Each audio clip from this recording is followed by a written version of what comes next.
Oi, prazer. Eu sou aluno da PUC, a Pontifícia Universidade Católica do Paraná, e esse é o meu projeto comunitário. Aqui eu vou falar sobre o livro O Sol Desvelado, de Isaac Asimov. Meu nome é Alexandre Mota, e vamos lá. Quem foi Isaac Asimov? Foi um escritor de ficção científica da robótica. Inclusive foi ele que criou essa palavra. A paixão por robôs dele, como escritor, começou em 10 de maio de 39. Mas a paixão que ele tinha por robôs como leitor começou há pelo menos 10 anos antes. É o que ele diz em Sol Desvelado. Mas histórias de robôs e humanos mecânicos é muito mais antiga. Existe até na mitologia. A primeira vez que a palavra robô foi usada, até, foi numa peça chamada Hur, de 21 na Tchecoslováquia, feita por Karel Čapek. Hur significa Rossum's Universal Robots.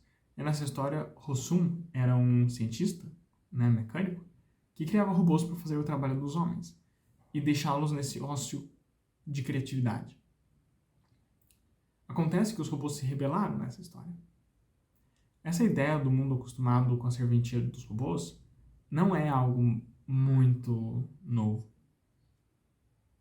Essa história da rebelião deles também não. Isaac Asimov, como leitor, sentia que tinha alguma coisa faltando nos livros dele. Ele só não sabia o que era. E em 1938, na revista Astounding Science Fiction, lançou uma história chamada Ellen Oloy, de Lester Del Rey, que conta sobre um robô compassível, o que o Isaac adorou. Ele achou diferente. Mas no futuro, em janeiro de 1939, lançou a história I, Robot, ou Eu, Robô. Lembra dessa história? Não é a história que você deve estar pensando com Will Smith. Essa do filme foi feita por Isaac Asimov, mas já chegamos lá. Esse I, Robot, de 1939, que lançou na revista, fala de um robô que ele era simpatético. E, de novo, o Isaac vibrou de emoção com esse tipo de história. A partir daí, ele entendeu o que ele queria escrever. Ele queria criar uma história onde o robô fosse afetuoso. E escreveu muitos nomes, como Robbie, a babá robô, Reason, o robô religioso, Liar, Catch the Rabbit, Escape, Evidence, Evitable Conflict e muitos outros. Ele teve uma contribuição muito grande para esse tipo de narrativa. E foi ele que criou as leis da robótica. Inclusive, a própria palavra robótica foi criada por ele. Isaac Asimov era um visionário. Ele colocava suas ideias de futuro em seus livros, de uma forma realista. Então você conseguia ver os dois lados da moeda, o bom e o ruim. Ele falava os lados bons dos avanços tecnológicos e suas consequências, em essência. Por exemplo, no livro dele, O Sol Desvelado, ele fala como nós colonizamos o espaço. Nós povoamos inúmeros planetas, o que é bom. Mas cada planeta era individualista o suficiente para crescerem com uma velocidade diferente. Tinha muita disparidade no avanço tecnológico que um planeta teve do outro. Um é mais poderoso que o outro, é o que eu quero dizer. E isso impõe uma hierarquia de poder opressora, que a Terra, por exemplo, não era tão avançada assim. E ela vivia com medo dos planetas melhores, mais poderosos, com forças bélicas muito melhores. Um outro exemplo de Solária, eu não vou falar muito para não dar muito spoiler, mas um outro exemplo de Solária era que os robôs eram muito avançados.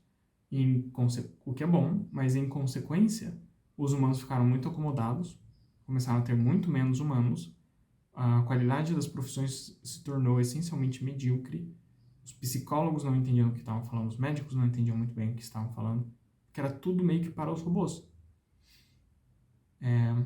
E por final, as pessoas tinham nojo de contato humano, por causa que ninguém mais se via, era tudo holograma, era tudo computador. A história começa com Elijah Bailey, policial detetive e terráqueo. Após receber sua promoção e ficando muito orgulhoso, recebe um trabalho que ele não pode recusar.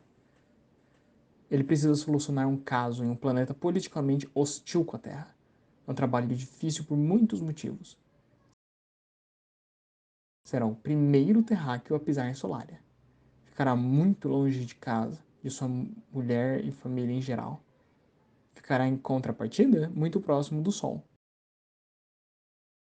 O Sol desnudo de um planeta não tão coberto como a atual Terra, o que é motivo de tormento psicológico para Elihan. Qualquer resistência de Elihan foi inútil. Seu chefe bateu firme o pé no chão e o mandou de qualquer maneira. Essa é uma missão importante, já que ele não estará lá apenas pelos Solarianos, mas também pela Terra. Existe o medo de uma guerra contra a Solária. Se isso viesse a acontecer, seria um massacre. Elihan, então, estará indo mais do que como um detetive, mas também um espião, para encontrar fraquezas e informações bélicas de Solária.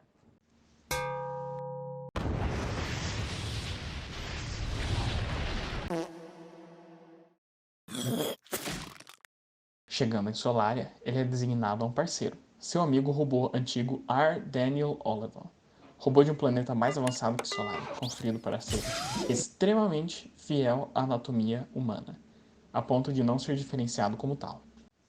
A estadia dele em Solária já se prova complicada nos primeiros minutos, beirando ao insuportável, já que além do Sol, a quantidade de robôs é ridícula. Em um mundo onde existe 20.000 humanos e uma média de 10.000 robôs a cada um humano, é muito difícil, principalmente para alguém que guarda uma certa desafinidade para os robôs, se sentir confortável.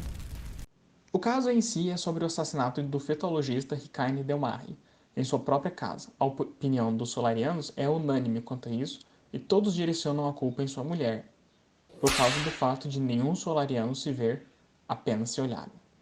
Elia não engole essa e tenta se aprofundar mais se questionando sobre esse costume, até sobre a lealdade dos robôs. É uma boa leitura.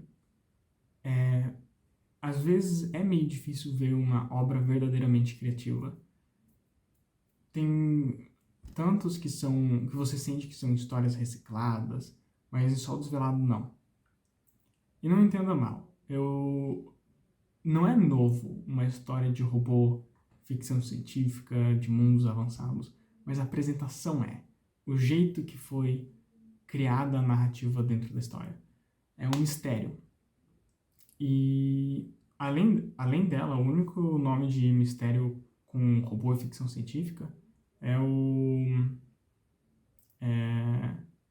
o Cavernas de Aço, também do Isaac Asimov. É divertido analisar as previsões do Isaac Asimov, ver quais delas têm chance de acontecer, pensar qual é a probabilidade disso realmente acontecer e ficar fazendo paralelos com o mundo de hoje em dia. Um exemplo é o do nojo do contato humano que as pessoas de Sol Desvelado desenvolvem. Antigamente, essa ideia era meio absurda. Eu imagino que seja meio absurda. As pessoas tendo nojo de sequer estar em uma sala uma com a outra.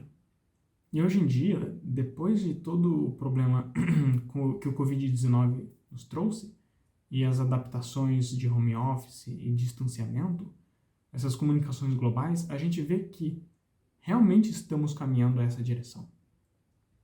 Será que não terá as consequências que o Asimov nos disse que poderia ter?